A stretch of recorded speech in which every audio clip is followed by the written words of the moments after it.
In this video, we will cover lists and tuples. These are called compound data types and are one of the key types of data structures in Python. Tuples. Tuples are an ordered sequence. Here is a tuple ratings. Tuples are expressed as comma-separated elements within parentheses. These are values inside the parentheses. In Python, there are different types: strings, integer, float. They can all be contained in a tuple, but the type of the variable is tuple. Each element of a tuple can be accessed via an index. The following table represents the relationship between the index and the elements in the tuple. The first element can be accessed by the name of the tuple followed by a square bracket with the index number, in this case 0. We can access the second element as follows. We can also access the last element. In Python, we can use negative index. The relationship is as follows. The corresponding values are shown here. We can concatenate or combine tuples by adding them. The result is the following, with the following index. If we would like multiple elements from a tuple, we can also slice tuples. For example, if we want the first 3 elements, we use the following command. The last index is 1 larger than the index you want. Similarly, if we want the last 2 elements, we use the following command. Notice how the last index is 1 larger than the last index of the tuple? We can use the len command to obtain the length of a tuple. As there are 5 elements, the result is 5.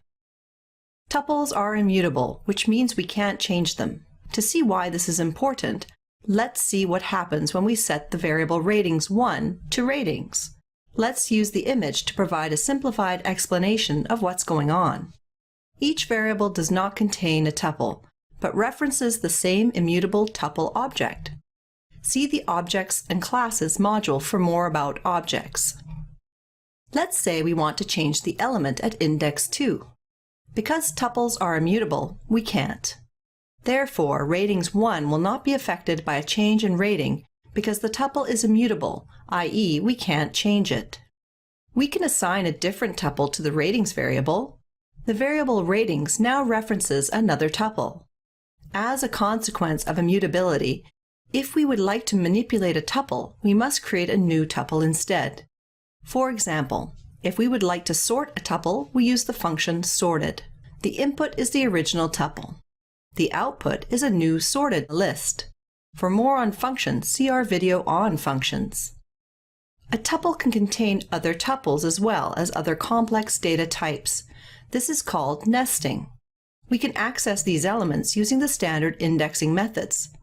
If we select an index with a tuple, the same index convention applies.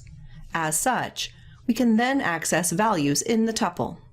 For example, we could access the second element. We can apply this indexing directly to the tuple variable nt. It is helpful to visualize this as a tree. We can visualize this nesting as a tree. The tuple has the following indexes. If we consider indexes with other tuples, we see the tuple at index 2 contains a tuple with 2 elements. We can access those 2 indexes. The same convention applies to index 3. We can access the elements in those tuples as well. We can continue the process.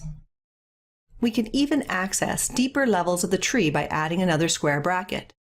We can access different characters in the string or various elements in the second tuple contained in the first. Lists are also a popular data structure in Python. Lists are also an ordered sequence. Here is a list L. A list is represented with square brackets. In many respects, lists are like tuples. One key difference is they are mutable. Lists can contain strings, floats, integers. We can nest other lists. We also nest tuples and other data structures. The same indexing conventions apply for nesting.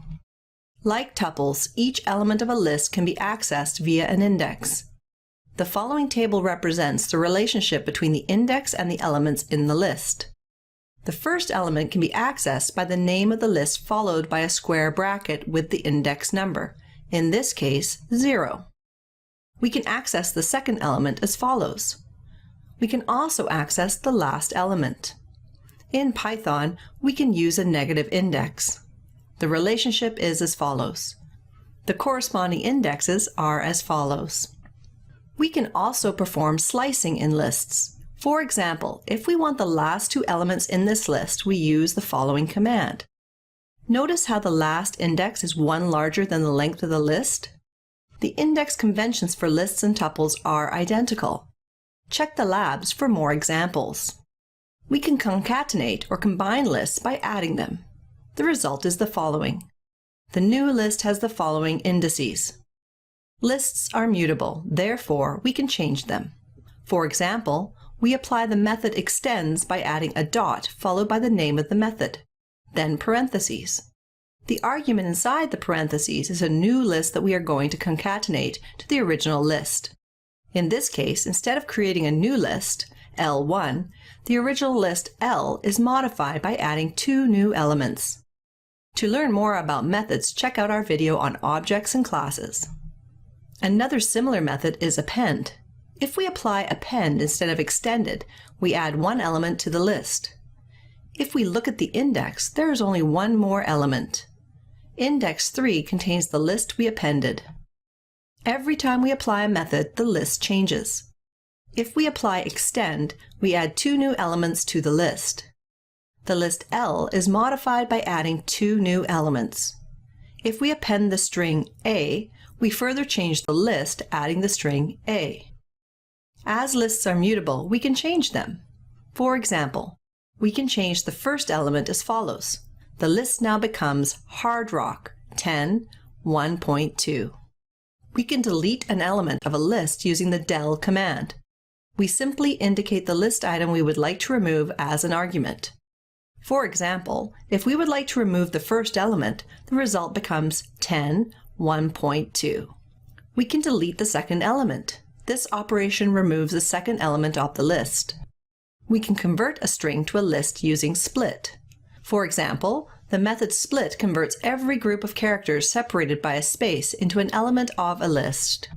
We can use the split function to separate strings on a specific character, known as a delimiter. We simply pass the delimiter we would like to split on as an argument, in this case a comma. The result is a list. Each element corresponds to a set of characters that have been separated by a comma. When we set one variable, b equal to a, both a and b are referencing the same list. Multiple names referring to the same object is known as aliasing. We know from the list slide that the first element in b is set as hard rock. If we change the first element in a to banana, we get a side effect. The value of b will change as a consequence. A and b are referencing the same list. Therefore, if we change a, list b also changes. If we check the first element of b after changing list a, we get banana instead of hard rock. You can clone list a by using the following syntax. Variable a references one list. Variable b references a new copy or clone of the original list. Now, if you change a, b will not change. We can get more info on list, tuples, and many other objects in Python using the help command. Simply pass in the list, tuple, or any other Python object. See the labs for more things you can do with lists.